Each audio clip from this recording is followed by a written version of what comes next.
The dork you grew up with on radio for 40 years is now in a tidy digital place. Doc on Demand, where you pick the topics, then you be on the dang podcast. Live now in the Eagle app. It's another episode of Doc on Demand. I'm Doc. That's not exactly breaking news. I want to talk about cemeteries and deer, because that's not a weird combination at all. Actually, two separate things. Something I dropped in the Eagle app earlier this week I wanted to do a deeper dive on. Workman Chapel Cemetery in Burlington Junction, Missouri. You ever been there? It's just north of Maryville, Missouri. Matter of fact, I looked it up on a map, and it's like completely in the middle of nowhere. There are tons of urban legends around this place.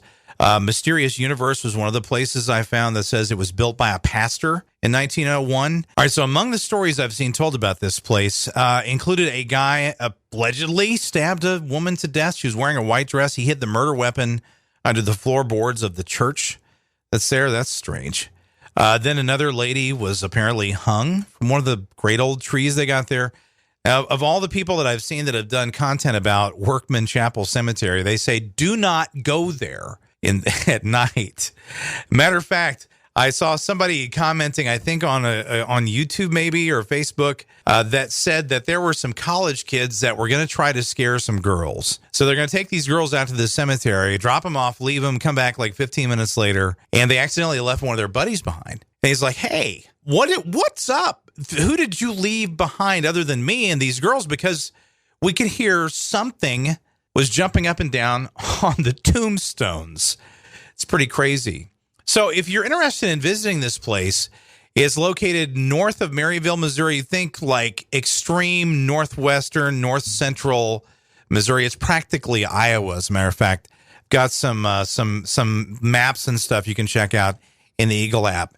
Now, as far as the deer thing, something I just dropped in the Eagle app today, pretty wild video, and I suspect that this happened maybe in our part of Missouri. If you watch the video for this is pretty crazy. There's a guy on YouTube who said, "I was driving down the road. A deer failed to stick the landing. No deer were harmed." So if you watch the video, you'll see this huge buck that just flew over the road. Did not, you know what? I'd give the deer probably a 9 for the flying part, a 3 for the landing. This did not end well. However, the deer wasn't hurt. You can see the buck ran off the road and went back to going and doing deer things. But anyway, the reason I'm mentioning this here on demand is I think the highway, and he didn't give an exact location, but it sure looks like Highway 19 around center. I mean, I've driven that like a million times in my life. That makes me wonder if we have one of our local peeps that actually captured this video. If so, you need to shoot me a note through the Eagle app and let me know. All right, so one other thing I wanted to cover this week, just show you how weird the internet is.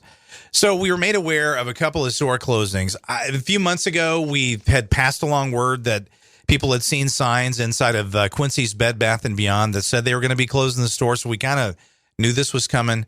But that officially became a thing this week. Bed Bath & Beyond put on their official store closings website that sadly the Quincy location on Broadway will be closing. What surprised me is a lot of people obviously upset about that, but even more were upset when we shared the news that a Red Lobster in the St. Louis area was closing. I dropped the news that the Crestwood location, Red Lobster, they said they are temporarily closing it last week. And then somebody, I think on KSDK in St. Louis, contacted the corporate office and they confirmed that they're not reopening. Now, this is the Crestwood location. If you've been to St. Louis, you know there's like a zillion Red Lobsters. You practically have to try not to go to one of those places. There's a Bridgeton, there's St. Peter's, there's Chesterfield, and those are just the ones I know off the top of my head. So I'm not sure why everybody was so upset that this specific Crestwood location is closed now. Obviously sad for the employees, and there's no word on how many were affected. I'm not sure if they're going to be transferred to other of the locations or if they're actually looking for work. But anyway, Bed Bath & Beyond in Quincy and Red Lobster in St. Louis, latest store closing. So anyway, as per usual, if there is something you would like us to cover here or talk about, and I would love it if you'd come down to the radio station and be on this with me. All you have to do is shoot me a message through the Eagle app anytime. Doc on Demand. No rules, no rails, no kidding. Now in the 100.9 Eagle app, you've been warned.